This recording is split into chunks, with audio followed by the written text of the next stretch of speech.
विकास, गायत्री जी और महेश जी सब गार्डन के दूसरी तरफ थे और बच्चों को एंजॉय करते देख वो अपने साइड में ही बैठे रहे। इसलिए उन्हें नहीं पता कि विवेक ने अभी क्या किया। विकास जी का कॉल आ गया था और गायत्री जी तब से काव्यांश के साथ बिजी थी, तो उन्होंने महेश जी पर ध्यान ही नहीं दिया। जब काव्यांश थोड़ा शांत हुआ तो वो उनसे पूछने लगी, महेश तुम यहाँ अचानक? महेश जी बोले, आज चांदनी का जन्मदिन है, इसलिए हम उससे मिलने आ गए ताकि उसे जन्मदिन की बधाई दे सकें। आज चांदनी का जन्मदिन है? गायत्री जी ने हैरानी से कहा। फिर ज्यादा हैरानी से कहा, लेकिन तुम चांदनी को कैसे जानते हो? इधर चांदनी रोते हुए अंदर आई और खुद में बड़बड़ा रही थी कि तभी किसी ने उसके कंधे पर हाथ रखा। उसने गर्दन घुमाकर देखा तो उसके सामने वही लड़का खड़ा था। तो चांदनी धीरे से बोली, सिबेन तुम ठीक हो? सिबेन ने कहा तो चांदनी ने हाँ में अपना सिर हिलाया। लेकिन सिबेन समझ रहा था कि वो परेशान है, तो वो सवाल करते हुए बोला, तुम्हारे और जीजा जी के बीच कुछ हुआ है क्या? लेकिन चांदनी ने कुछ नहीं कहा। तो सिबेन ने उसके गाल पर हाथ रखा और प्यार से बोला, कोई बात नहीं, सब ठीक होगा, परेशान मत होना। चांदनी ने बस हाँ में अपना सिर हिलाया तो सिबेन उसके आंसू पोंछने लगा। कुछ देर में चांदनी थोड़ी शांत हुई तो सिबेन मुस्कुराते बोला, हैप्पी बर्थडे छोटी बहना। फिर उसने चांदनी के हाथ में एक गिफ्ट पकड़ाया और वो जानती थी उसमें क्या होगा।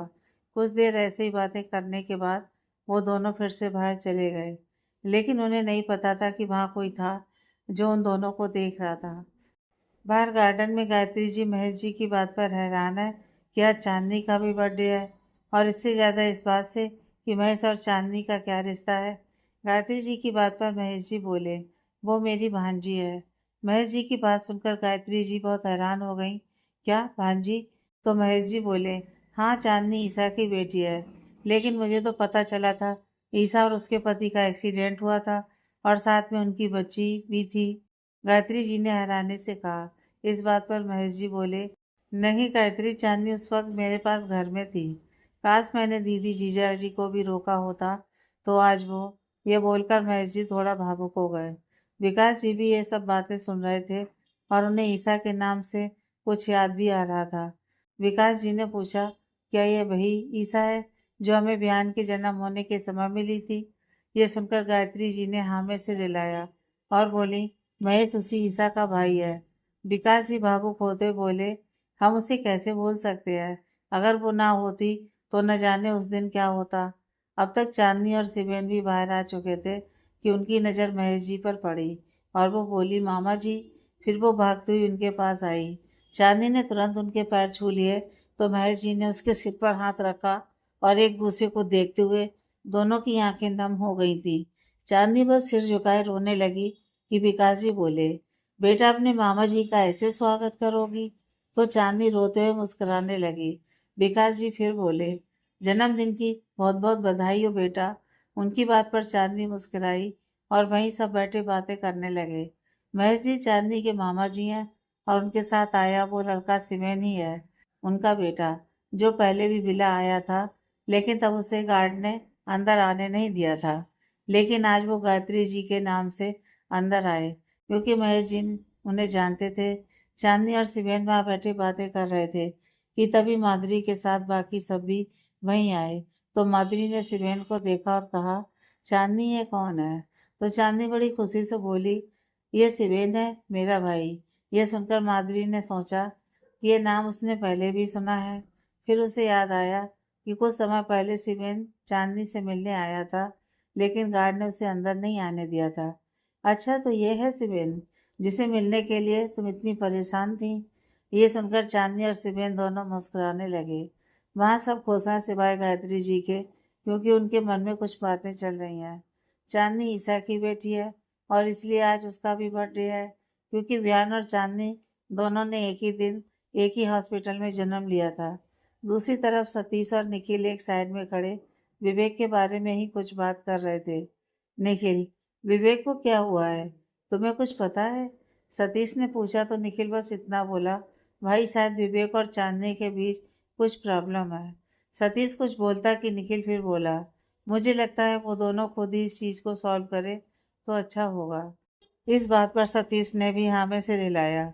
कुछ देर में निखिल और सतीश भी सबके पास आ गए और अब तक वो भी महेश जी और शिवेन के बारे में जान चुके हैं कि वो कौन है। ऐसे ही बातें करते हुए कुछ समय बीत गया तो महेश जी विकास जी से बोले, अब काफ़ी देर हो गई है, हम चांदनी से भी मिल लिए, आपसे भी, तो अब हमें चलना चाहिए। महेश जी और शिवेन को देखकर चांदनी फिर से रोने जैसी शक्ल बनाने लगी तो शिवेन बोला, जब देखो रोती रहती है, चेहरा देख जरा शीशे में, एकदम बंदरिया लग रही है। चांदनी ने गुस्से से शिवेन को देखा तो वो मुस्कुराया और प्यार से बोला, अपना ध्यान रखना, मैं फिर आऊँगा। उसकी बात पर चांदनी के चेहरे पर एक बड़ी सी मुस्कान आ गई।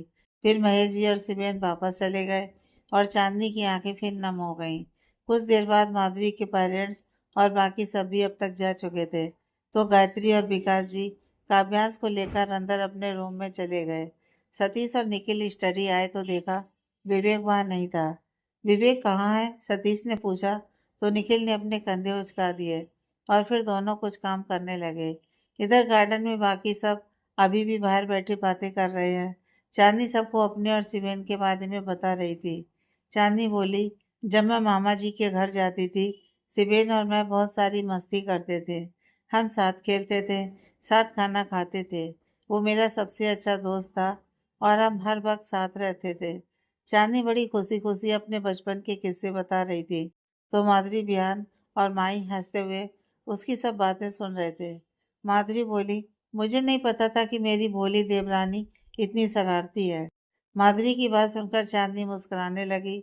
चांदनी के हाथ में पकड़ा गिफ्ट देखकर माही बोली, भाभी दिखाओ तो, आपके भाई ने क्या गिफ्ट दिया है।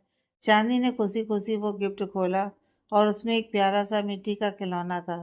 वो खिलौना देखकर माही बोली, ये क्या है? तो चांदनी खुश होते हुए बोली, ये शिवेन ने अपने हाथों से बनाया है क्योंकि मुझे बचपन में मिट्टी के खिलौने बहुत पसंद थे। इतना बोलकर चांदनी ने उस खिलौने को अपने सीने से लगा लिया। माधुरी चांदनी को देखने लगी तो चांदनी बोली, पता है भाभी, जब मेरे माँ पापा गुजर गए थे तो मेरे मामा जी और सबसे ज़्यादा शिवेन ने मुझे संभाला। उस वक्त मैं 4 साल की थी और मुझे हंसाने के लिए शिवेन कुछ भी करता था और एक दिन वो मेरे लिए ऐसा ही एक मिट्टी का खिलौना बनाकर लेकर आया। तब जाकर मैं खुश हुई थी। इसलिए वो हर बार मेरे जन्मदिन पर मुझे यही तोहफा देता है। चांदनी की बात सुनकर वहाँ बैठे सभी थोड़े से इमोशनल भी थे और मुस्कुरा भी रहे थे। कुछ देर बाद सब वहाँ से अंदर चले गए और चांदनी जैसे ही अपने कमरे में आई तो देखा सारी लाइट्स बंद थीं। वहाँ कमरे में बिल्कुल अंधेरा था तो चांदनी खुद से बोली, यहाँ लाइट किसने बंद की? चांदनी ने लाइट्स ऑन करने के लिए हाथ बढ़ाया कि तभी वहाँ खुद से ही सब लाइट्स ऑन हो गईं। वो कुछ समझ पाती कि उसके कानों को एक सर्द आवाज़ सुनाई दी, हैप्पी बर्थडे चांदनी। चांदनी ने उस तरफ देखा तो विवेक सामने सोफे पर बैठा उसे अजीब नजरों से देख रहा था। उसे देखकर आज चांदनी को न जाने क्यों बहुत घबराहट हो रही थी और वो अपने कांपते शब्दों में बोली, आप यहाँ? चांदनी को ऐसे हैरान देखकर विवेक बोला, मुझे यहाँ देखकर इतना चौंक क्यों गई? कहीं ऐसा तो नहीं है कि तुम्हें किसी और का इंतजार था? इतना बोलकर विवेक उठकर चांदनी के करीब जाने लगा। विवेक को अपने इतने पास देखकर घबराहट से चांदनी के हाथ से वो खिलौना छूटने वाला था कि उसने उसे कसकर पकड़ लिया। फिर चांदनी विवेक को देखते हुए बोली, आपकी वजह से यह भी गिरकर टूट जाता। इस मिट्टी के खिलौने के लिए तुम्हें इतना दर्द हो रहा है? सोचो, तुमने तो मेरा दिल तोड़ा है। कभी ये सोचा मुझे कितनी तकलीफ हुई होगी? विवेक ने ताना कसते हुए कहा। तो चांदनी समझ गई कि उसने ऐसा क्यों कहा तो वो बोली, इस बारे में मुझे आपसे कोई बात नहीं करनी। चांदनी यहाँ से जाने लगी तो विवेक ने तुरंत उसका हाथ पकड़ा और गुस्से से बोला, हाँ, अब क्यों बात करोगी जब तुम्हें कोई दूसरा मिल गया है? चांदनी सवालिया नजरों से विवेक को देखते हुए बोली, क्या मतलब है आपका? तो विवेक उसकी आंखों में देखते हुए बोला, मतलब क्या है तुम बहुत अच्छे से जानती हो। देखिए, पहेलियां मत बुझाइए, बताइए मुझे कि आखिर मैंने ऐसा क्या किया है जो आप ये सब बोल रहे हैं? चांदनी ने नाराज होते हुए कहा। चांदनी की बात पर विवेक बोला, कितनी भोली बन रही हो ना, जैसे तुमने कुछ किया ही नहीं है। तुम्हें देखकर कोई नहीं कह सकता कि इस भोली शकल के पीछे एक मक्कार इंसान छुपा है। जबान संभाल कर बात कीजिए मिस्टर, चांदनी ने तेज आवाज में कहा। तो विवेक और तेज आवाज में बोला, तुम्हारी इतनी औकात नहीं जो मुझसे ऊंची आवाज में बात करो। हाँ, मुझे मेरी औकात अच्छे से पता है, लेकिन आप मेरे बारे में कुछ भी नहीं कह सकते। चांदनी ने कहा तो विवेक बोला, ऐसे ही नहीं बोल रहा, अपनी आंखों से देखा है मैंने तुम्हें किसी और के साथ। विवेक की ये बात सुनकर चांदनी के पैरों तले जमीन खिसक गई और वह हैरानी से बोली, क्या? अब विवेक चांदनी का मजाक उड़ाते हुए बोला, क्यों? यही सोच रही हो ना कि अब तुम्हारी चोरी पकड़ी गई है? चांदनी ने नामे अपना सिर हिलाया और बोली, नहीं, बस ये सोच रही हूँ कि आप मेरे बारे में ऐसा सोच भी कैसे सकते हैं। चांदनी की आंखें नम हो गई थीं, तो उसने अपने आंसू पोंछे और फिर हल्का सा मुस्कुराते हुए बोली, आज मेरे जन्मदिन पर मुझे क्या तोहफा दिया है आपने, मुझ पर इतना बड़ा इल्जाम लगाकर। चांदनी की बात पर विवेक ने अपनी सर्द आवाज में कहा, यह तो कुछ भी नहीं है। आज मैं तुम्हें इतना हसीन तोहफा दूंगा जिसे तुम कभी नहीं भूलोगी। विवेक के यह शब्द सुनकर चांदनी कुछ घबरा सी गई कि विवेक फिर बोला, मैं तुम्हें इस रिश्ते से आजाद करता हूँ। विवेक की यह बात सुनकर चांदनी का दिमाग सुन पड़ गया और एक पल को तो मानो उसे विश्वास ही नहीं हुआ विवेक ने क्या कहा। तभी विवेक ने फिर कहा, आज से तुम इस शादी के इस झूठे रिश्ते से आजाद हो। विवेक के मुंह से ये शब्द निकले कि चांदनी के हाथ से वो खिलौना छूट गया और नीचे जमीन पर गिरकर टूट गया। क्या? चांदनी ने हैरानी से कहा तो विवेक बोला, सही सुना, अब तुम इस रिश्ते से आजाद हो। जहाँ चाहो वहां जाओ और जिसके साथ चाहो उसके साथ रिश्ता। विवेक ने इतना ही कहा कि चांदनी का गुस्सा सातवें आसमान पर चला गया और उसने विवेक का कॉलर पकड़ते हुए कहा, आपकी हिम्मत कैसे हुई मेरे बारे में इतना घटिया बात करने की? चांदनी की हरकत पर विवेक ने तुरंत उसके हाथ अपने कॉलर से हटाए और गुस्से से उसके हाथ पकड़ते हुए उसे बॉल से लगा दिया। How dare you? विवेक ने गुस्से से बोला तो चांदनी और ज्यादा गुस्से से बोली, आपको क्या लगता है मैं चरित्र की ऐसी वैसी लड़की हूँ? मैंने आज तक नजर उठाकर किसी पराये इंसान को नहीं देखा और आप मेरे बारे में इतनी घटिया बातें कर रहे हैं। चांदनी को खुद पर चिल्लाते देख विवेक गुस्से से बोला, गलती खुद की और मुझे ही ताव दिखा रही हो। मत भूलो तुम यहाँ मेरी वजह से हो और मैं चाहूँ तो अभी इसी वक्त तुम्हें धक्के मारकर निकाल सकता हूँ। विवेक की इस बात पर चांदनी बोली, हाँ तो रुके क्यों हो, निकाल दीजिए मुझे यहाँ से। यहाँ मेरा है ही कौन जिसके भरोसे मैं यहाँ रहूंगी। इतना बोलकर चांदनी रोती हुई कमरे से बाहर चली गई। चांदनी के जाते ही विवेक गुस्से से बोला, हाँ कोई नहीं है तुम्हारा, मेरी नफरत के अलावा तुम्हारे लिए यहाँ कुछ नहीं है। चांदनी हॉल में आई, एक पल सोफे पर बैठ विवेक की बातें सोचते हुए रोने लगी। फिर खुद से बोली, अब यहाँ कुछ नहीं बचा मेरे लिए और आज इन्होंने यह साबित कर दिया। उसने बाहर दरवाजे की तरफ देखा और उस तरफ अपने कदम बढ़ा दिए। चांदनी इस वक्त विवेक के सवालों से, उसके बर्ताव से बहुत दुखी है।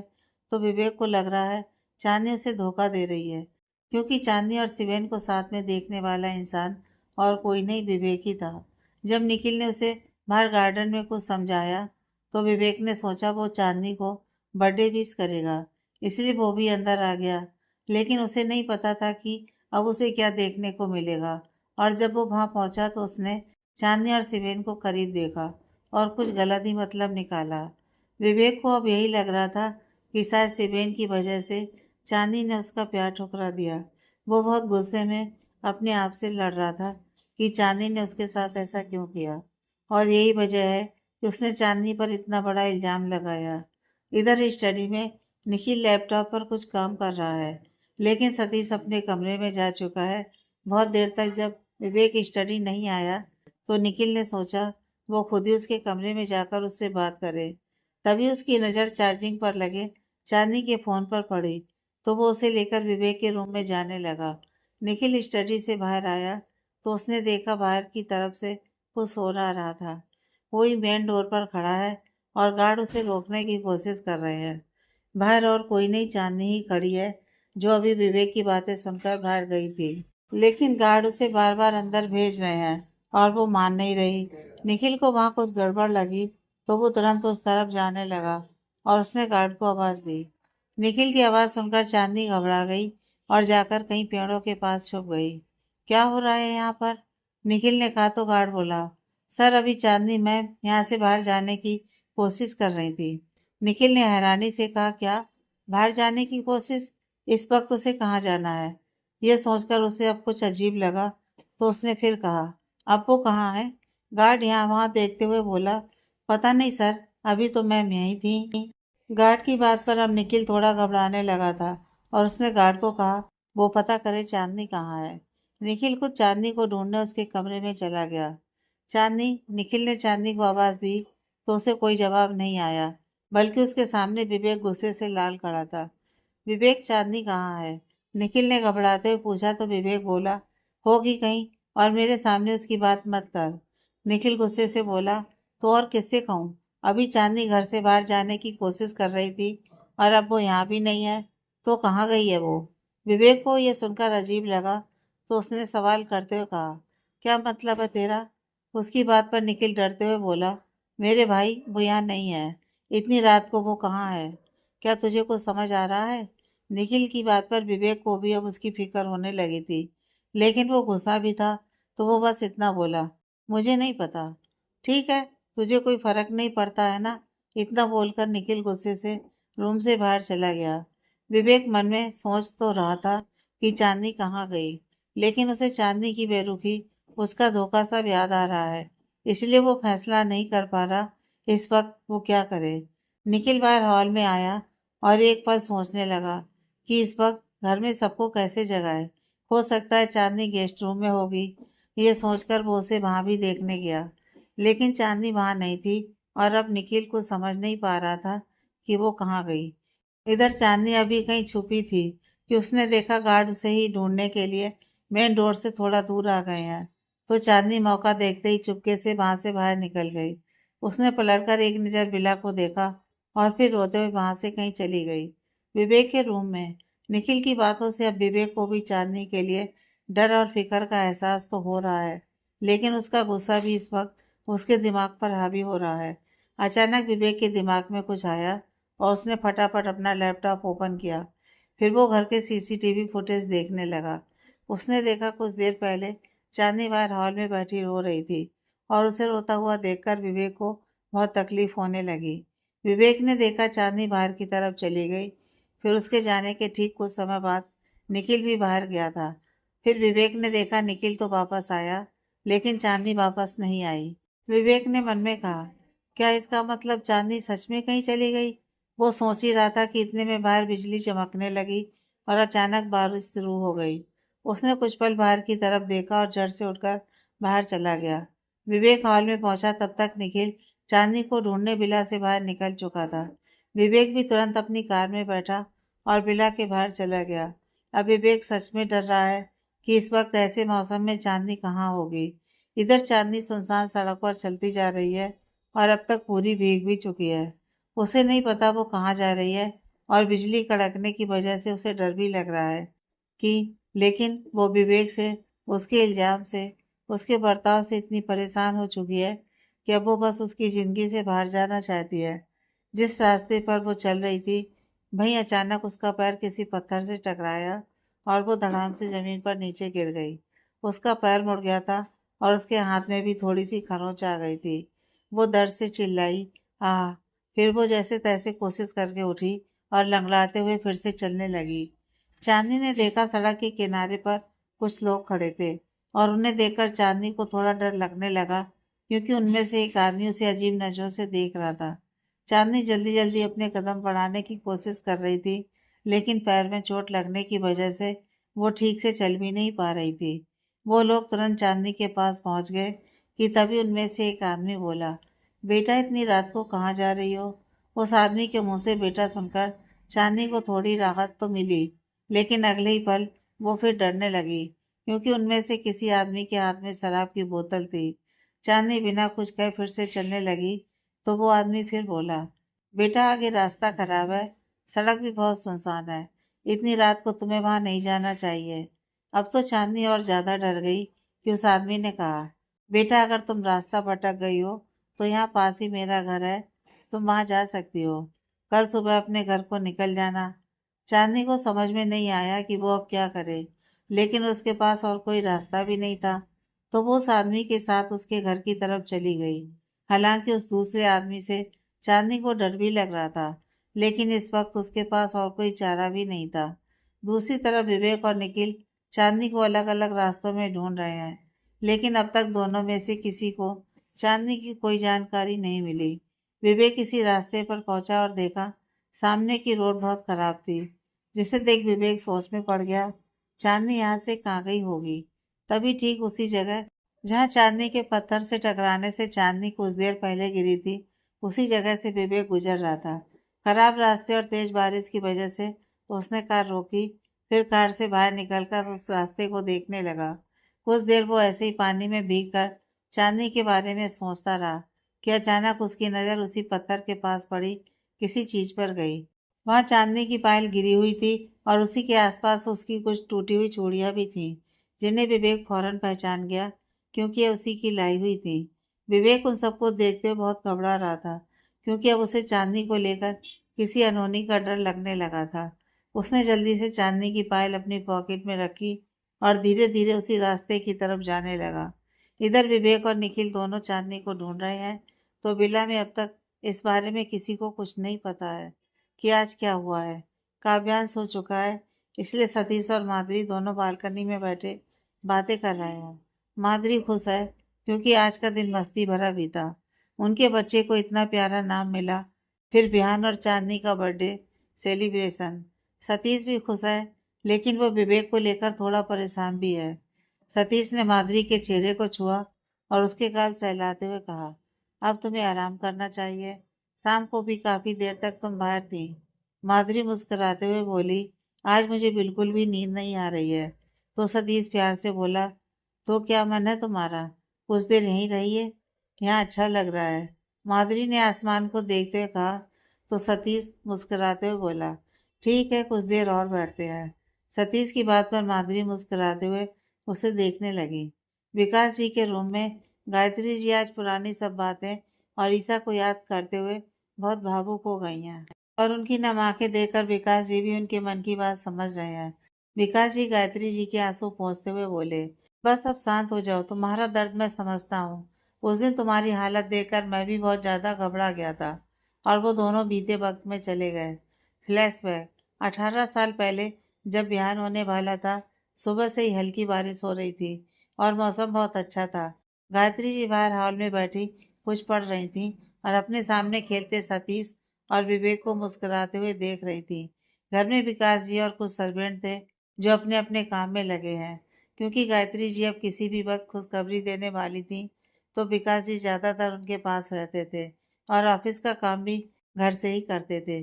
तभी अचानक गायत्री जी के पेट में तेज दर्द उठा और उन्हें देखकर सतीश और विवेक दोनों घबराते हुए जल्दी से उनके पास आए।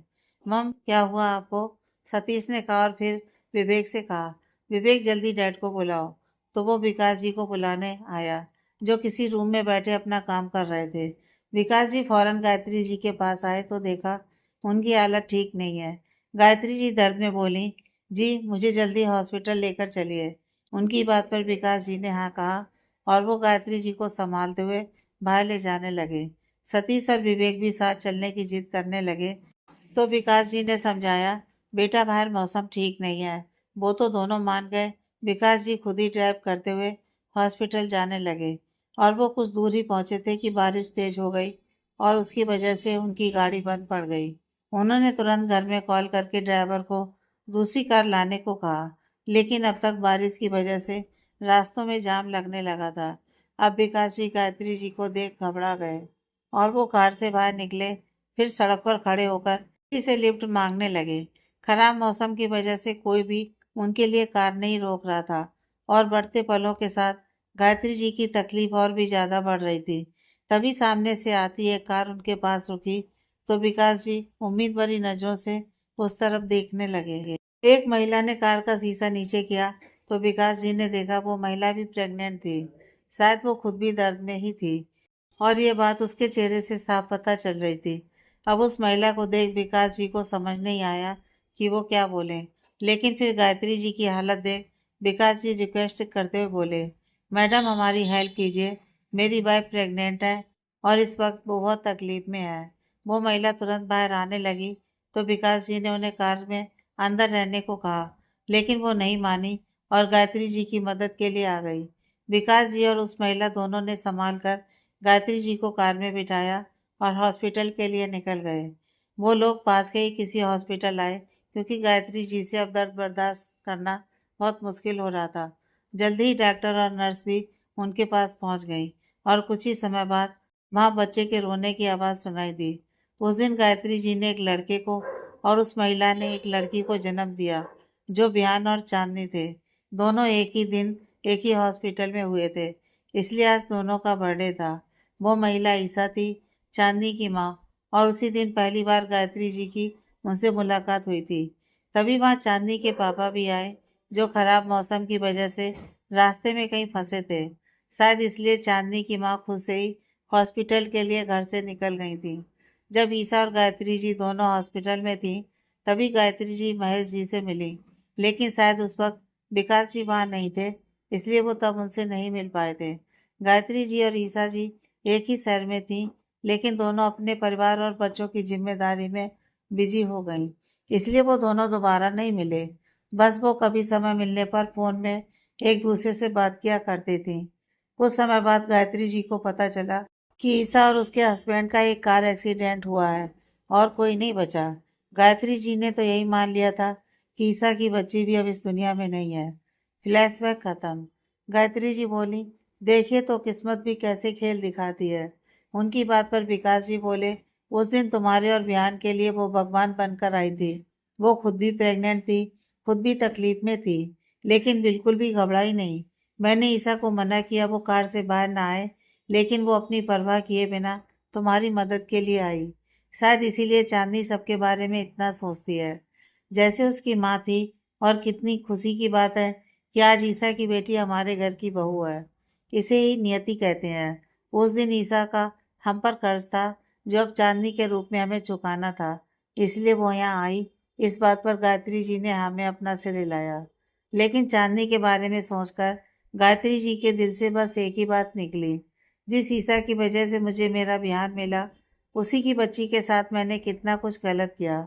अब गायत्री जी को अपने किए पर बहुत पछतावा हो रहा है कि उन्होंने कभी चांदनी को ना तो बहू का दर्जा दिया और ना कभी इज्जत दी। चांदनी उनकी गलतियों के लिए उन्हें कब का माफ भी कर चुकी थी, लेकिन फिर भी उन्होंने उसे हमेशा गलत समझा, उसे हमेशा इतना दर्द दिया। गायत्री जी अपनी आंखों में आंसू लिए खुद से बोली, मैं तो बस एक बार उस बच्ची को अपने गले से लगाना चाहती हूँ। शायद तब मेरे दिल का दर्द कुछ कम हो पाए और मैं खुद को माफ कर पाऊँ। आज जिस चांदनी के बारे में सोचकर गायत्री जी इतनी दुखी हो रही है, उन्हें नहीं पता भाई चांदनी आज किस हाल में घर से निकली है और इस वक्त कहाँ है, कोई नहीं जानता। इधर चांदनी अब तक उस आदमी के साथ उसके घर आ चुकी थी, जहाँ बाहर सिर्फ एक बल्ब जल रहा था। वो काफी सुनसान जगह थी, जिसकी वजह से चांदनी बहुत ज्यादा डर रही थी। उस आदमी ने घर का दरवाजा खोला और चांदनी को कहा, बेटा तुम अंदर आराम करो, हम बाहर बैठे हैं। चांदनी ने सोचा वो कुछ देर नहीं रुकेगी और बारिश बंद होते ही चली जाएगी, क्योंकि बाहर रास्ता बहुत खराब था और अंधेरा भी था। तभी चांदनी ने देखा जिस आदमी के हाथ में शराब की बोतल थी, वो उसे अजीब तरह से देखकर मुस्कुरा रहा था। ये देखकर चांदनी की आंखें डर से बड़ी हो गईं। चांदनी डरते हुए अपने कदम पीछे की तरफ बढ़ाने लगी कि उस आदमी ने उसे कमर से पकड़ लिया और उसे अंदर ले जाने लगा। चांदनी डरती हुई बोली, छोड़िए मुझे। फिर वो चिल्लाने लगी कि दूसरे किसी आदमी ने उसका मुंह कवर कर दिया। जो आदमी चांदनी को बेटा बोलते हुए यहाँ लेकर आया, वो उन सबको रोकने लगा कि वो ऐसा ना करें। फिर भी बाकी सब नहीं माने और चांदनी को जबरदस्ती अंदर लेकर चले गए और फिर किसी ने दरवाजा बंद कर दिया। चांदनी घबराते हुए अपने हाथ चलाकर उस आदमी से छूटने की कोशिश करने लगी। दूर हटिए, जाने दीजिए मुझे। उसकी बात पर वो सब आदमी हंसते हुए बोले, ऐसे कैसे जाने दें, और एक दूसरे को देखकर इशारे करने लगे। बाहर खड़ा आदमी बार बार दरवाजा पीटते हुए उन्हें ऐसा करने से रोक रहा था, तो चांदनी मदद के लिए चिल्ला रही थी, लेकिन किसी ने उसकी बात नहीं सुनी। तभी उस आदमी ने चांदनी को धक्का देते हुए बेड की तरफ फेंक दिया और अचानक से चांदनी के ऊपर आने लगा। तो चांदनी रोती हुई रिक्वेस्ट करने लगी, प्लीज ऐसा मत कीजिए। चांदनी उस आदमी से बचने के लिए उसके चेहरे पर अपने नाखूनों से नोचने लगी, तो उसने गुस्से से चांदनी के दोनों हाथ अपने एक हाथ से कस के पकड़ लिए और फिर एक जोरदार चांटा चांदनी को मारा, जिसकी वजह से उसके होंठों से खून आने लगा। वो आदमी गुस्से से बोला, बहुत गर्मी है तेरे में, अभी सब बाहर निकालता हूँ। उसकी बात सुनकर चांदनी एकदम डर गई और रोते हुए रिक्वेस्ट करने लगी, नहीं नहीं, ऐसा मत कीजिए, मैं किसी की पत्नी हूँ। चांदनी की बात पर वो आदमी हंसते हुए बोला, आज की रात तू हमारी है। और उसने चांदनी की साड़ी कंधे से हटानी चाहिए तो चांदनी घबराकर पैनिक होने लगी। उसे कुछ नहीं सूझा तो उसने तुरंत उस आदमी के हाथ में दांत काट लिया। वो आदमी थोड़ा ऊपर उठा तो चांदनी ने उसके पेट पर एक लात मारी और वो आदमी दर्द से चिल्लाया। आ चांदनी उसे धक्का देते हुए झट से बेड से उठी कि दूसरा आदमी उसे पकड़ने के लिए झपटा, लेकिन चांदनी उसे बचती हुई दरवाजा खोलने में कामयाब हो गई।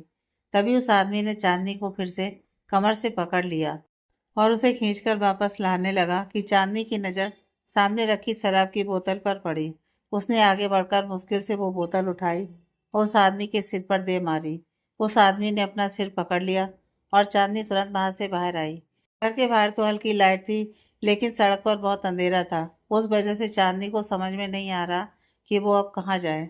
चांदनी को वापस उन आदमियों की आवाज़ आई तो वो डरती हुई वहां से भागने लगी कि उसका पैर फिर मुड़ा और वो वहीं धड़ाम से गिर गई और दर्द से जोर से चिल्लाई, क्योंकि इस बार उसका हाथ भी मुड़ गया था।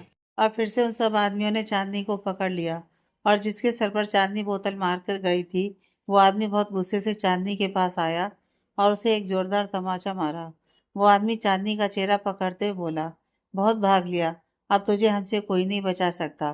फिर उसने चांदनी का हाथ कस के पकड़ा और खींचते हुए अंदर ले जाने लगा। दूसरी तरफ विवेक अभी भी ड्राइव करता हुआ उसी सड़क पर जा रहा था कि अचानक एक बूढ़ा आदमी उसके पास आया और घबराते हुए बोला, बेटा मदद कीजिए, एक बेचारी बच्ची मुसीबत में है। बूढ़ा आदमी बहुत घबराया हुआ था तो विवेक कार से बाहर निकला तो उस आदमी ने उसे कुछ बताया और विवेक उसके साथ कहीं जाने लगा। विवेक अब चांदनी को लेकर बहुत डर रहा था और मन में यही सोच रहा है, कहीं ऐसा ना हो ये चांदनी की बात कर रहा हो। और उसका अंदाजा सही भी था। यह वही घर था जहाँ चांदनी को लाया गया था और ये बूढ़ा आदमी वही था जो चांदनी को बेटा कह रहा था और उसी ने चांदनी को अपने साथ चलने को कहा था। विवेक वहां पहुंचा और वो बिना देरी किए भागता हुआ घर के अंदर आ गया, क्योंकि दरवाजा खुला ही था। फिर अपने सामने का नजारा देख उसकी आंखें फैल गईं। चांदनी के बाल बिखरे हुए हैं और उसके हाथ में एक कांच की टूटी बोतल थी और वो उन सब आदमियों से बचने की कोशिश कर रही थी। चांदनी के सामने खड़े आदमी के हाथ से खून बह रहा था। यह देखकर विवेक को समझ आ रहा था कि यह चांदनी नहीं किया है। विवेक ने तुरंत सामने खड़े आदमी के पेट पर एक पंच मारा तो वो आदमी अपना पेट पकड़कर दर्द से चिल्लाया। आहा! उसकी आवाज़ सुनकर चांदनी ने नज़र घुमाकर देखा तो उसके सामने विवेक खड़ा था और अपनी जलती आंखों से उन सबको देख रहा था। विवेक ने फिर एक पंच उस आदमी के मुंह पर मारा और गुस्से से चिल्लाते हुए बोला, बास्टर्ड, मैं तेरी जान ले लूंगा। तेरी हिम्मत कैसे हुई इसे हाथ लगाने की। और विवेक उसे तब तक मारता गया जब तक वो आदमी बिल्कुल अधमरा नहीं हो गया। उस आदमी की बुरी हालत देखकर उसके साथी भागने लगे, लेकिन विवेक ने उनमें से एक को पकड़ लिया और उसकी भी हालत खराब कर दी। उस आदमी के मुंह से सिर से बहुत ज्यादा खून आने लगा, जिसे देख चांदनी और ज्यादा घबरा गई और फिर उसने विवेक को आवाज दी, सुनिए। विवेक ने पलटकर चांदनी को देखा, जो बहुत डरी सहमी घबराहट से कांप रही थी और अभी भी अपने हाथ में वो कांच की टूटी बोतल लिए खड़ी थी। विवेक चांदनी के पास जाता कि उससे पहले ही अचानक चांदनी की आंखों के सामने अंधेरा छाया और वो बेहोश होकर जमीन पर गिर गई। विवेक तुरंत चांदनी के पास भागा और उसके चेहरे पर टेप करके उसे जगाने लगा। चांदनी, उठो, मैं आ गया हूँ। फिर उसने तुरंत चांदनी को गोद में उठाया और बाहर जाने लगा। वो बूढ़ा आदमी अभी भी बाहर ही खड़ा था और जैसे ही विवेक चांदनी को लेकर कमरे से बाहर आया, वो आदमी हाथ जोड़कर सिर झुकाकर खड़ा हो गया। बेटा, मेरी गलती थी, मैंने इस बच्ची को मेरे साथ आने को कहा। उस आदमी ने कहा तो विवेक ने एक नज़र उसे देखा और वहां से चांदनी को लेकर अपनी कार के पास आ गया और चांदनी को कार में बैठा दिया। चांदनी की हालत देखकर विवेक ने स्टीयरिंग में एक तेज हाथ मारा और गुस्से से बोला, आज जो कुछ हुआ उसका जिम्मेदार मैं हूँ। मेरी वजह से, ये सब मेरी वजह से हुआ है। और उसने फिर एक हाथ स्टीयरिंग पर मारा। विवेक बस कुछ देर चांदनी का मुरझाया चेहरा देखता रहा और उसने अपनी आंखें बंद कर लीं।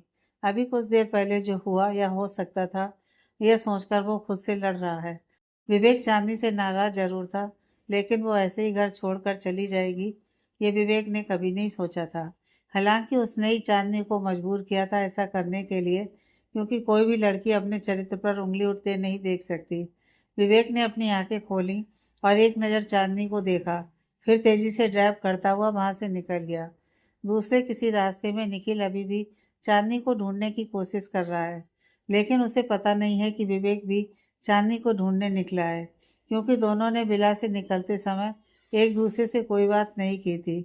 उसे तो यह भी नहीं पता कि विवेक को चांदनी मिल चुकी है और इस वक्त वो किस हाल में है। निखिल ने विवेक को कॉल लगाया। विवेक ने तुरंत पिक किया और कहा, हेलो निखिल। दूसरी तरफ से निखिल बोला, हेलो विवेक। निखिल कुछ परेशान सा था। विवेक ने छूटते ही पूछा, निखिल तू ठीक है? क्योंकि निखिल की आवाज़ से पता चल रहा था कि वो इस वक्त ठीक नहीं है। उससे फर्क नहीं पड़ता। और मेरी बात सुन, मैं चांदनी को काफ़ी देर से ढूंढने की कोशिश कर रहा हूँ, लेकिन पता नहीं वो कहाँ चली गई है। अब मुझे उसके लिए बहुत ज़्यादा टेंशन हो रही है, कहीं वो किसी प्रॉब्लम में ना हो। निखिल ने बहुत घबराते हुए कहा।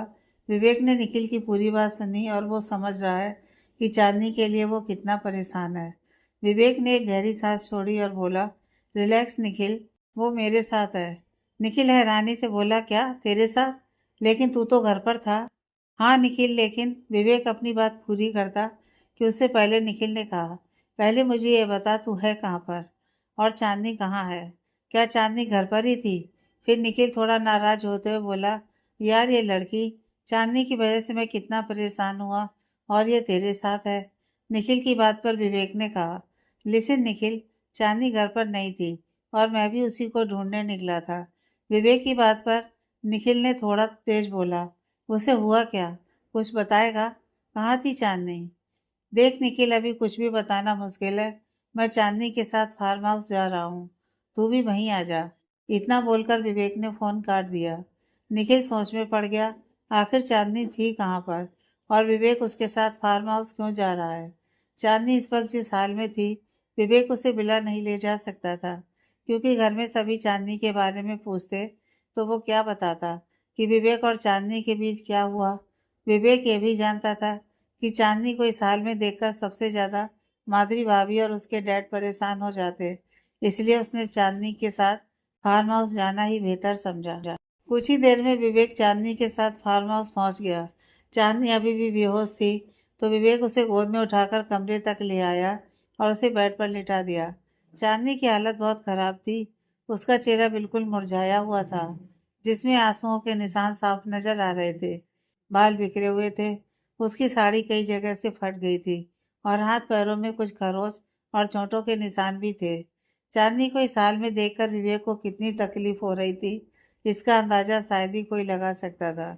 लेकिन उसका जिम्मेदार वो खुद था। इस बात से विवेक को और भी ज्यादा तकलीफ हो रही थी। विवेक तुरंत बाथरूम से एक गीला टॉवल लेकर आया और फिर चांदनी का मुंह और हाथ पोंछने लगा, जिसमें मिट्टी लगी हुई थी। उसने चांदनी के बाल ठीक किए और उसका मासूम चेहरा देखने लगा, और उसे ऐसे देखकर उसके दिल में दर्द होने लगा। और फिर जब उसे बर्दाश्त नहीं हुआ तो वो उठकर बालकनी चला गया। कुछ देर में निखिल भी फार्म हाउस पहुंचा और भागता हुआ विवेक के रूम में आया तो देखा चांदनी बेड पर लेटी थी और उसकी हालत देख निखिल को डर लगने लगा था।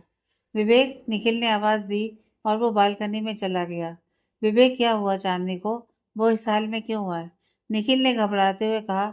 और अगले पल निखिल ने गुस्से से विवेक से कहा, क्या किया है तूने इसके साथ? आई श्योर विवेक, अगर तूने चांदनी को हर्ट किया है तो मुझसे बुरा कोई नहीं होगा। विवेक शॉक्ड होकर बोला, तेरा दिमाग खराब है? तुझे लगता है मैं चांदनी के साथ वैसा कुछ करूंगा? तो बता मुझे क्या हुआ उसे और वो कहाँ थी? निखिल ने पूछा तो विवेक ने उसे सब बता दिया। कैसे वो चांदनी को ढूंढने गया, फिर उसे रास्ते में उसकी फाइल मिली और वहीं उसी रास्ते में चलते हुए वो आदमी मदद के लिए उसके पास आया और उसी ने विवेक को उस जगह पहुंचाया जहाँ पर चांदनी थी। विवेक उसे सब बता रहा था और निखिल बस अपनी आंखें बड़ी किए हैरानी से वो सब सुन रहा था। क्या? निखिल ने हैरान होकर कहा तो विवेक अपने कांपते शब्दों में बोला, निखिल उसे कुछ हो जाता तो मैं खुद को कभी माफ नहीं करता। निखिल विवेक को धक्का देते हुए गुस्से से बोला, बंद कर अपना ये ड्रामा। अगर तुझे उसकी फिक्र होती ना तो तू कभी उसके साथ ऐसा नहीं करता। तेरी वजह से वो घर छोड़कर गई, तेरी वजह से वो इतनी बड़ी प्रॉब्लम में फंसी और तेरी वजह से वो आज इस हाल में है। तूने उसको अपनी वाइफ तो मान लिया, लेकिन अपने रिश्ते को कभी समझा नहीं, या फिर दूसरों को दिखाने के लिए तूने उस दिन ऐसा कहा था। क्योंकि जैसा तू उसके साथ बिहेव करता है ना, लगता तो यही है कि तेरे दिल में उसके लिए कोई जगह नहीं है। विवेक निखिल की ये सब बातें सुन सुनकर परेशान हो चुका था, तो वो गुस्से से बोला, क्या तुझे लगता है मेरा प्यार दिखावा है? वो मेरे लिए क्या है सिर्फ मैं ही जानता हूँ। अगर ऐसा ना होता तो मैं उसे कभी प्यार नहीं करता। किसी के लिए मेरा दिल इतना नहीं तड़पा जितना आज चांदनी के लिए तड़प रहा है। मैं जानता हूँ मेरी वजह से चांदनी आज इस परेशानी में फंसी थी, लेकिन दोबारा ऐसा मत कहना कि मेरे दिल में उसके लिए जगह नहीं है। सच तो यह है कि उसके दिल में कोई और है, उसे कोई और पसंद है। क्या? निखिल ने हैरानी से कहा। तो विवेक बोला, हाँ निखिल, उसकी ज़िंदगी में कोई और है। मेरा दिल जानता है निखिल, जब मैंने उन दोनों को साथ देखा था तो मुझे कैसा लगा था, और मैं ये बिल्कुल भी बर्दाश्त नहीं कर पाया। मैंने चांदनी से अपने सारे रिश्ते तोड़ दिए और मैंने उसे कहा कि वो घर छोड़कर चली जाए। क्या? निखिल ने हैरानी से कहा। तो विवेक बोला, हाँ निखिल, तूने सही सुना। चांदनी के दिल में कोई और है और उसी की वजह से उसने मेरा प्यार ठुकरा दिया, और अब मैंने भी फैसला कर लिया है। विवेक ने इतना ही कहा कि निखिल उसकी बात काटते हुए बोला, कैसा फैसला? यही कि मैं उसे रिश्ते से आज़ाद कर दूंगा। विवेक की बात सुनकर निखिल बहुत सॉफ्ट हुआ और बोला, विवेक जानता भी है तू क्या कह रहा है? विवेक तेज आवाज से बोला, तो तू क्या चाहता है निखिल? जिंदगी भर वो एक ऐसे रिश्ते को निभाती रहे जिसमें ना उसकी खुशी है ना उसकी मर्जी। और वैसे भी उससे शादी का डिसीजन मेरा था, उसका नहीं। विवेक की ये बात सुनकर निखिल ने समझाते हुए कहा, मैं नहीं मानता ये बात सच है। जितना मैंने चांदनी को जाना है वो ऐसी नहीं है। विवेक, मुझे लगता है तुझे कोई गलतफहमी हुई है। हाँ निखिल, सोचा तो मैंने भी नहीं था कि चांदनी ऐसी होगी, लेकिन मैंने अपनी आंखों से उन दोनों को साथ में देखा है, और पता नहीं ये सब कब से चल रहा है। हो सकता है वो उसे शादी के पहले जानती हो। अब विवेक की बातों का भरोसा करने के अलावा निखिल के पास और कोई रास्ता नहीं था, क्योंकि देखा जाए तो विवेक की बात ठीक ही है। शायद चांदनी को कोई और पसंद है, इसलिए उसने विवेक के प्यार को रिजेक्ट किया। निखिल ने उसे समझाया, विवेक रिलैक्स। निखिल उसे समझा तो रहा है, लेकिन वो ही जानता है कि चांदनी और विवेक दोनों को ऐसे देखकर उसे कितना बुरा लग रहा है। एक तरफ उसका दोस्त है तो एक तरफ उसकी बहन, और इस वक्त दोनों ही बहुत तकलीफ में है और किसी गलतफहमी में भी। अब तक सुबह हो चुकी थी तो निखिल ने विवेक से कहा वो रेस्ट करे और खुद भी दूसरे कमरे में चला गया। आज इतना कुछ हो गया, वैसे भी नींद किसे आनी थी, लेकिन फिर भी विवेक चांदनी की बगल में लेट गया और उसके मासूम चेहरे को देखते हुए सो गया। अगले दिन अहूजा मिला। रोज की तरह सब नाश्ते के लिए आए, लेकिन विवेक, चांदनी और निखिल वहां नहीं थे। माधुरी हैरानी से बोली, आज चांदनी नहीं आई? इतने टाइम तक वो आ ही जाती है। तभी माही बोली, मैं चांदनी भाभी को बुलाकर लाती हूँ, और वो उसके कमरे में चली गई। माही कमरे में गई तो देखा दरवाजा खुला था, तो उसने आवाज दी, भाभी। लेकिन किसी ने कुछ नहीं कहा। तो वो बालकनी की तरफ आई, लेकिन वहां भी कोई नहीं था। ये देखकर माही ने मन में कहा, ये भाई भाभी इतनी सुबह सुबह कहाँ चले गए? फिर वो बालकनी से बाहर आई तो उसकी नजर नीचे जमीन पर पड़ी। चांदनी के उस खिलौने पर पड़ी। ये कैसे टूट गया? भाभी से देखेंगी तो कितना परेशान हो जाएंगी। माही ने खुद से कहा और खिलौने को उठाकर अपने साथ ले आई। माही नीचे हॉल में आई और बोली, भाई भाभी अपने कमरे में नहीं है। यह सुनकर सब शॉक्ड हो गए और विकास जी थोड़ा तेज बोले, विवेक आजकल बहुत ज्यादा लापरवाह हो गया है। कहाँ जाता है, कब आता है, किसी को पता नहीं होता। फिर विकास जी सतीश से बोले, विवेक पिछली बार भी फार्म हाउस गया था और हो सकता है इस बार भी वहीं होगा। उसे फोन करो और अभी बुलाओ। जी डैड, सतीश ने कहा, और ब्रेकफास्ट के बाद उसे कॉल किया। विवेक, कहाँ हो तुम? सतीश ने पूछा। तो विवेक नींद में ही बोला, भाई मैं फार्म हाउस में हूँ। सतीश थोड़ा गुस्से से बोला, विवेक डैड बहुत नाराज है, तुम बिना बताए कहाँ चले जाते हो? तो विवेक बोला, भाई एक इम्पोर्टेंट काम था। जो भी था, अभी के अभी घर आओ, डैड बुला रहे हैं। सतीश ने कहा तो विवेक ने हाँ कहा और फोन काट दिया। विवेक ने अपने बगल में देखा तो चांदनी वहां नहीं थी, और उसे वहां न पाकर विवेक मन में बोला, क्या ये फिर कहीं चली गई? और उसे थोड़ी घबराहट भी हो रही है। विवेक तुरंत उठा और यहाँ वहां देखने लगा कि उसे बाथरूम से किसी के रोने की आवाज आई। वो फौरन भाग गया तो देखा चांदनी बाथरूम बॉल से लगकर अपने घुटनों पर बैठी है और अपना चेहरा अपने हाथों में छुपाकर रो रही है। विवेक उसके पास बैठ गया और धीरे से चांदनी के कंधे पर हाथ रखा। तो चांदनी ने जल्दी से उसका हाथ झटका और अपने सीने पर अपने हाथ बांधकर डरते हुए बोली, नहीं, मुझे हाथ मत लगाओ। वो बहुत डरी सहमी हुई लग रही थी। चांदनी, ये मैं हूँ। विवेक ने प्यार से कहा तो चांदनी ने नज़र उठाकर देखा तो विवेक ने उसके गाल पर हाथ रखा और प्यार से कहा, रिलैक्स, ये मैं हूँ। विवेक की आवाज़ पर चांदनी अपने सेंस में वापस आई और एकटक उसे देखने लगी। फिर चांदनी बिना देरी किए उसके गले लगकर रोने लगी। उसने इतनी कसकर विवेक को पकड़ा हुआ था कि उसके नेल्स विवेक की पीठ पर चुभ रहे थे। विवेक ने भी झट से उसे अपनी बाहों में लिया और उसके बाद सहलाते हुए बोला, शांत हो जाओ, सब ठीक है। लेकिन चांदनी शांत नहीं हुई, बल्कि वो और जोर से रोने लगी। विवेक के करीब होने के इस एहसास से चांदनी के अंदर का सारा दर्द अब बाहर आ गया था और वो रोते हुए बोली, मैं बहुत डर गई थी। मुझे लगा मैं वहां से बाहर नहीं निकल पाऊंगी। वो लोग बहुत बुरे थे, मुझे छूने की कोशिश कर रहे थे और उसने मुझे चांटा भी मारा। जब उस आदमी ने मुझे हाथ लगाया तो मुझे बहुत गंदा लगा, मानो मैं उसकी जान ले लूं। वो सब मुझे गंदी तरह से देख रहे थे और मेरे साथ जबरदस्ती। इतना बोलकर चांदनी जोर जोर से रोने लगी। चांदनी की बात सुनकर विवेक ने गुस्से से अपनी आंखें बंद कर ली।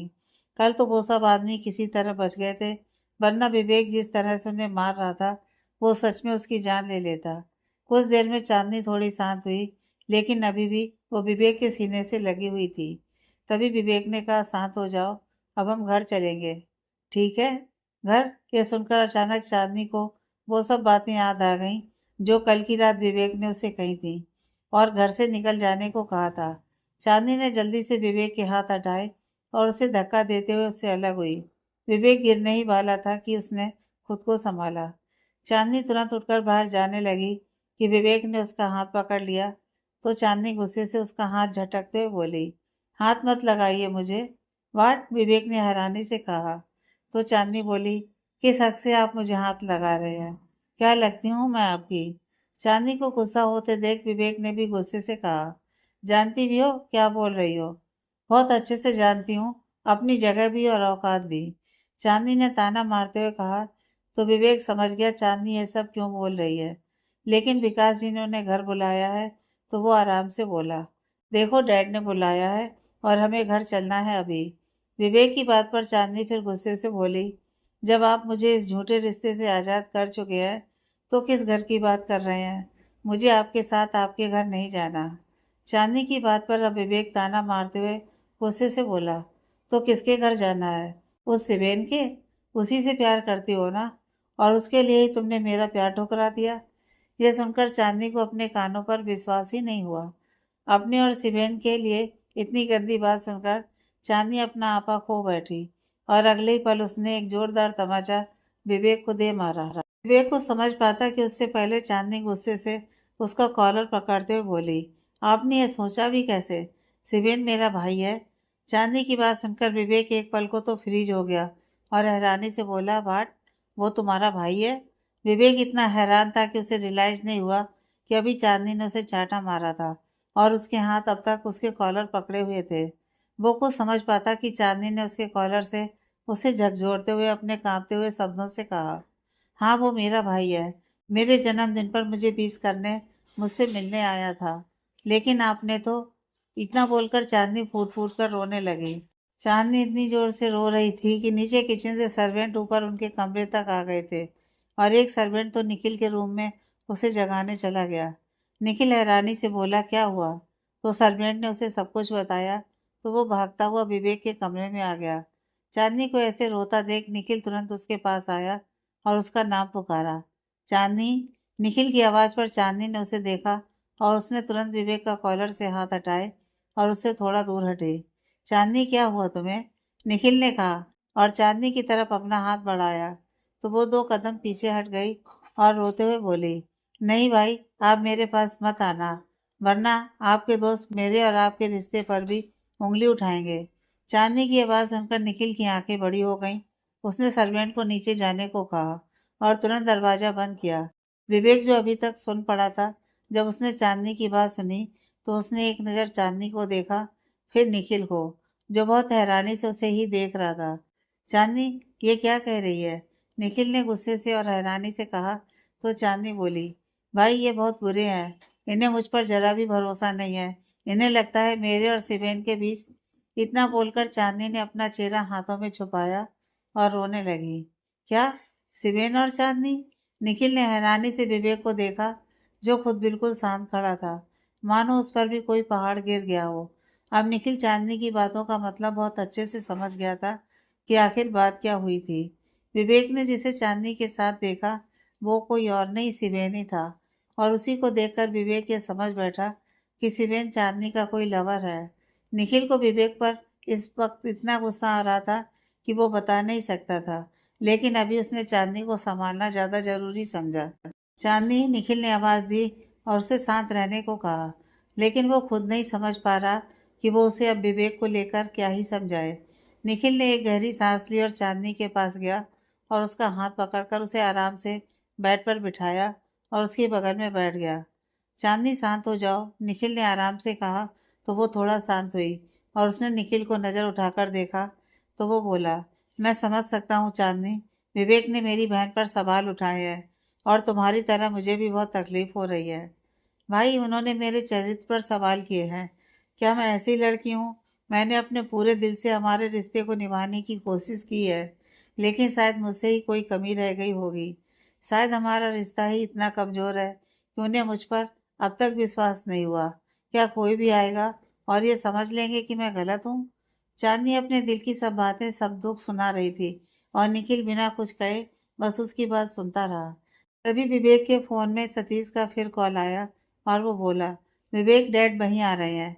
इतना बोलकर उसने फोन काट दिया।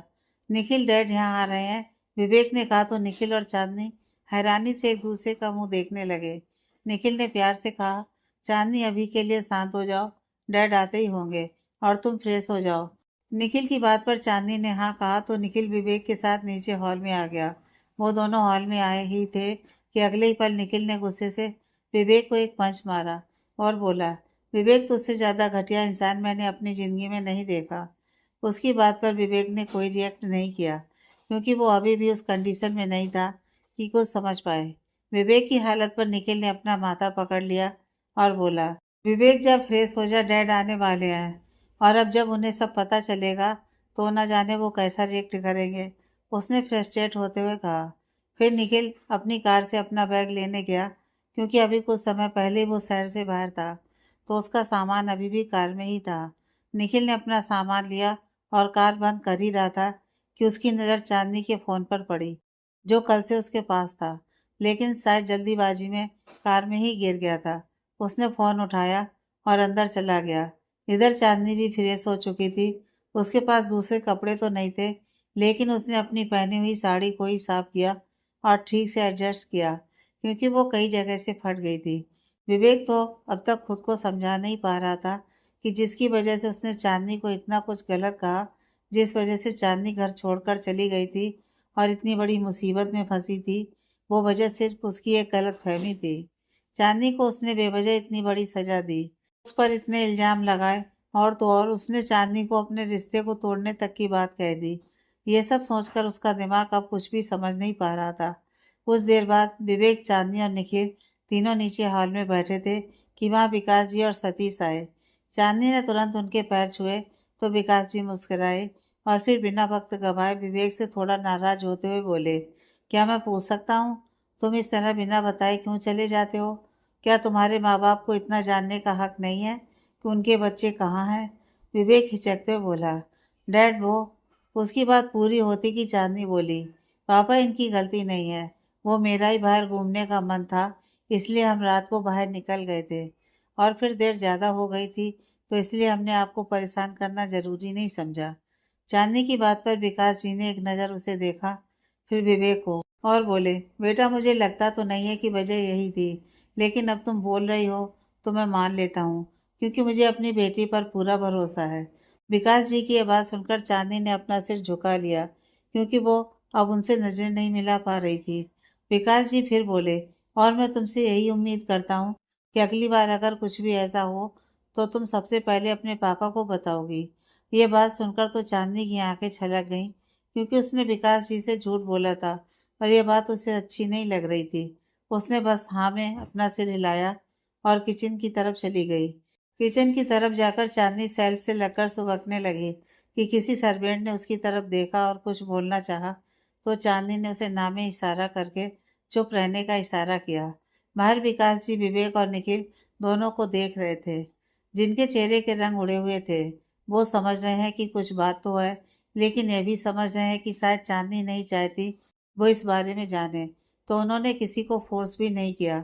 कुछ देर बाद विकास जी और सतीश बाहर से ऑफिस चले गए, तो निखिल अपना कुछ काम करने लगा। विवेक अभी तक हॉल में ही बैठा है और चांदनी अपने कमरे में है। दोनों बस जो कुछ भी हुआ उसी के बारे में सोच रहे हैं और अब तक यकीन नहीं कर पा रहे कि उनकी राहें उन्हें कहाँ लेकर जाएंगी। विवेक अभी तक हॉल में बैठा है और चांदनी से बात करना चाहता है, लेकिन वो कुछ समझ नहीं पा रहा कि कैसे अपने किए की माफ़ी मांगे। वो अपने किए पर शर्मिंदा है और जब तक चांदनी उसे माफ़ नहीं करेगी, तब तक शायद वो भी खुद को माफ़ नहीं कर पाएगा। और यही सोचकर वो अपने कमरे में चला गया। विवेक कमरे में पहुंचा तो चांदनी हमेशा की तरह बालकनी में पूल के पास बैठी थी। वो भी जाकर चांदनी के बगल में बैठ गया और चांदनी जानती थी कि वो विवेक ही है। विवेक कुछ कहता कि उससे पहले चांदनी बोली, मैं 4 साल की थी जब मेरे माँ पापा एक एक्सीडेंट में गुजर गए थे। मुझे तब तक ये भी नहीं पता था कि मरना किसे कहते हैं। मुझे हमेशा लगा वो कहीं चले गए हैं और किसी दिन वापस आ जाएंगे, लेकिन वो नहीं आए। और सच तो यह है कि मुझे आज भी यही लगता है कि शायद कभी ना कभी वो वापस आ जाएंगे।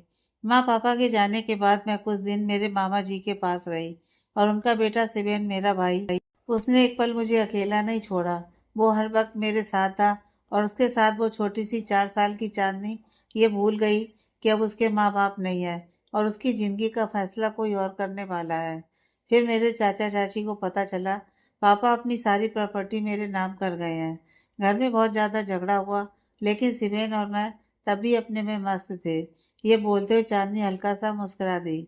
मामा जी ने कहा मैं उनके साथ रहूंगी, लेकिन चाची नहीं मानी। और फिर कुछ महीनों के बाद मैं चाचा चाची के पास आ गई, फिर उन्हीं के साथ रहने लगी। उसके बाद शिवेन से मैं कम ही मिल पाती थी, लेकिन वो भी कम नहीं है। जब भी चाचा चाची कहीं बाहर जाते थे, वो तुरंत मुझसे मिलने आ जाता था। हम ऐसे ही छुपकर मिलने लगे और एक दिन चाची को पता चला तो तो क्या, विवेक ने पूछा तो चांदनी बोली, चाची ने हमें बहुत मारा और शिवेन ने वहां आना बंद कर दिया। यह बोलकर चांदनी की आंखें भर गईं। शिवेन एक बार मुझसे मिलने बिला भी आया था, लेकिन आपका ऑर्डर था इसलिए गार्ड ने उसे अंदर नहीं आने दिया।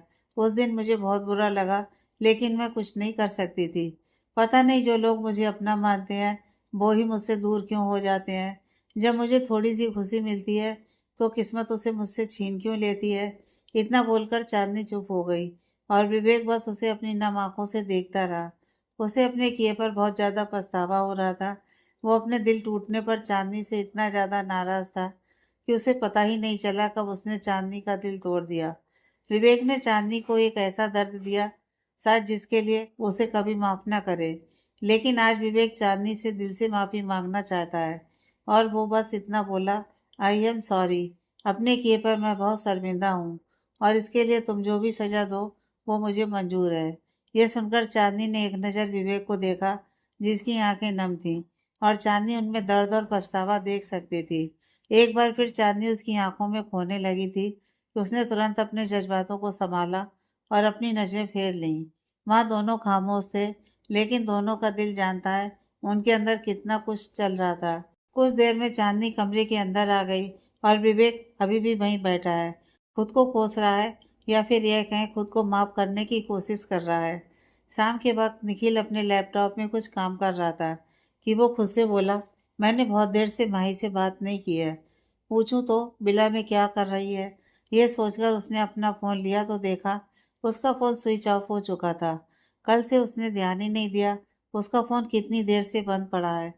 तभी निखिल को याद आया कि सुबह उसने कार से चांदनी का फ़ोन उठाया था, तो उसने देखा वो उसके सामने टेबल पर पड़ा था और उसने फ़ोन ऑन किया। निखिल ने जैसे ही चांदनी का फ़ोन ऑन किया कि तभी उसमें काफ़ी सारे नोटिफिकेशंस आने लगे, जिसमें निखिल के भी कई कॉल्स के नोटिफिकेशंस थे। तभी अचानक निखिल ने फ़ोन में कुछ ऐसा देखा कि उसे अपनी आंखों पर विश्वास ही नहीं हुआ। ये कैसे हो सकता है और ये सब चांदनी के फ़ोन में कहाँ से आ गया। निखिल ने खुद से कहा और सोच में पड़ गया, ये सब बदल कैसे गया, किसने किया ये। निखिल जल्दी से विवेक के कमरे में भागा तो देखा चांदनी बेड पर दुबक कर सोई थी और विवेक अब भी पूल के पास ही बैठा था। निखिल ने विवेक को आवाज दी तो वो गुस्से से बोला, जा यहाँ से।